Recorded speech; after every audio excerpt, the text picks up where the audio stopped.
Well, as we mentioned earlier, one of those creating a vacancy on the front bench, making way for some new blood, is Nick Sherry. The Minister for Small Business has decided to leave Parliament at the next election after some 21 years in the Senate. And he joins me now. Nick Sherry, thanks for your time. Thank you and good afternoon. When did you arrive at this decision? I thought about it for the last couple of months and absolutely finally made up my mind shortly before the National Conference when I informed the Prime Minister, Julia Gillard. A lot of your time in Parliament was, of course, in opposition. Yeah. So why have you now decided, now that Labor's in government, why have you decided to go?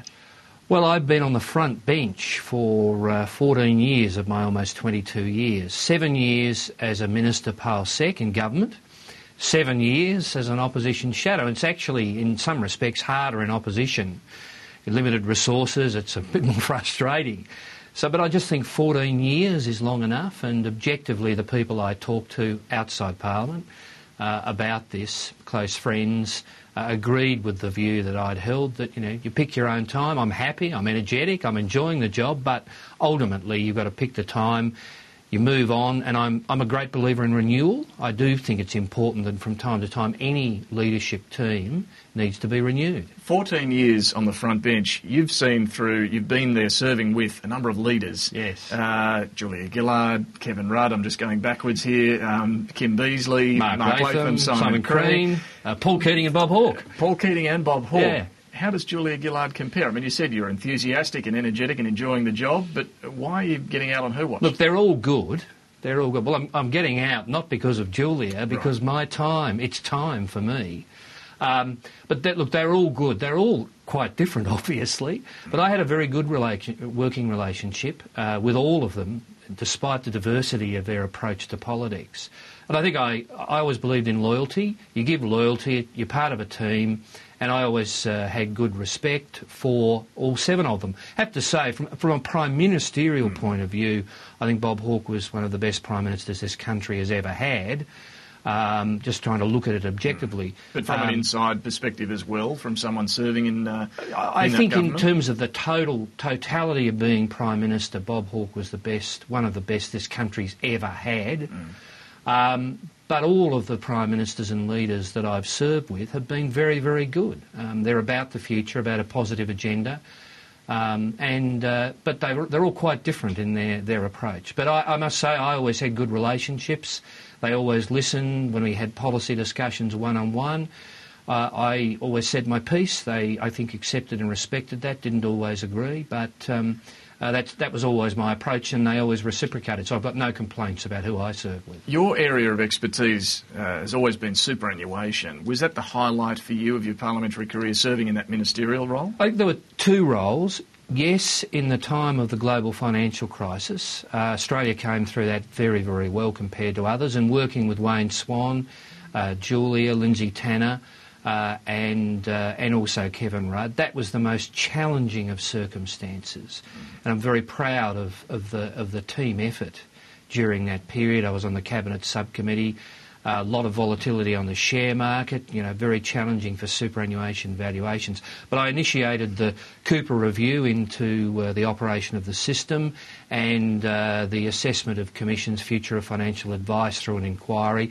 So, and they're good reforms that Bill Shorten, to his credit, has been implementing, and it's good to see him continuing. Very quickly, the other area, the introduction of compulsory superannuation all those years ago. I was chair of the Superannuation Committee in the Senate when we weren't sure we'd get it in. Everyone talks about it in positive terms now. Even the Liberal Party signed up, I see, bipartisanship at last. But compulsory superannuation was a very major economic reform, savings and adding to retirement incomes. You also had some low points through your political career. I mean, what was the travel claims issue and the issues you were caught up in there, the low point for you? Oh, without doubt. It was a very tough time personally. But from time to time I have talked about those circumstances. Not so much since I've been a minister, because I've obviously had policy issues, but yeah, that was a low point. It took quite a while to recover. But I think to the credit of others in public life, people like Jeff Kennett, John Brogden, there are others who have talked about their circumstances, and I think that's good. I think it's been a good debate. People have learnt a lot more. Is there enough support when you look back and, you know, leaving Parliament, is there enough support for MPs in what is often an isolating job, coming here to Canberra, away from your family, the pressures that you face from the media and elsewhere? Is there enough support today? Look, I mean, there's been a lot of talk about fixing some of these issues. There has, but I think it's very difficult to fix. You know, I think friendship, companionship, mixing with your colleagues is very, very important. Clearly, when you're away from family and friends a lot, you're in a different physical environment. That's not an easy life, but I think by and large, politicians accept that's part and parcel of life. But, you know, keeping contacts, keeping your feet on the ground, etc. I don't know how you can build a support much beyond that. Politics is a rough and tough profession, particularly in this country.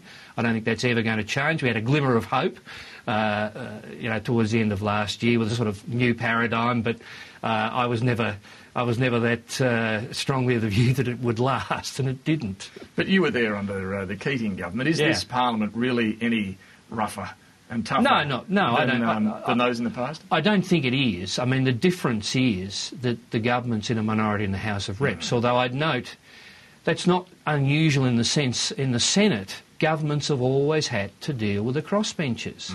And now it's replicated with different personalities in the House of Reps. No government in this country, very rarely, has had everything it wants and a majority in the Senate, and now we have similar circumstances in the House of Reps. So we've had to work hard as a government on a very positive program, and I think with strong success when you look back at this year, what the outcomes are, the amount of legislation, the key legislation that's gone through or going through. And just finally, when you look at the reshuffle, more broadly announced today, what do you think of the people, the PMs rewarded and not rewarded? How would you characterise Well, the people that have been rewarded, and there have been some comments about who's voted for who in the part, the people who have been rewarded are performers.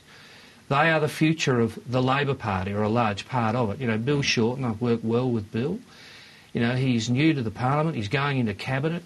And the others that have been promoted, Tanya and Mark, are strong performers. You have to have renewal in any organisation, including Has there been enough government. renewal today? Look, I think there has. It's appropriate to have the wise old heads, if I could use that term. But you need wisdom and experience. But I think 3 new cabinet ministers in the cabinet, and that's the major central decision-making body. That's a good new mix of people to take forward with the energy and the new ideas in the run-up to the next election. And you're in the Senate, so when will you see out this term? Or, I mean, you could leave now and be replaced. Yeah, so. Look, I'm coming back next year. I'm keen to participate in some of that exciting estimates committee work that I've sat through for a long time. There are other committees. I want to participate in some broader policy debates. I won't be standing for pre-selection again. I think that the ballot will occur next year in Tasmania, but I won't be a candidate in that, obviously. Nick Sherry, thanks very much for that. Thank you, and happy Christmas and a good New Year to your viewers. Thank you.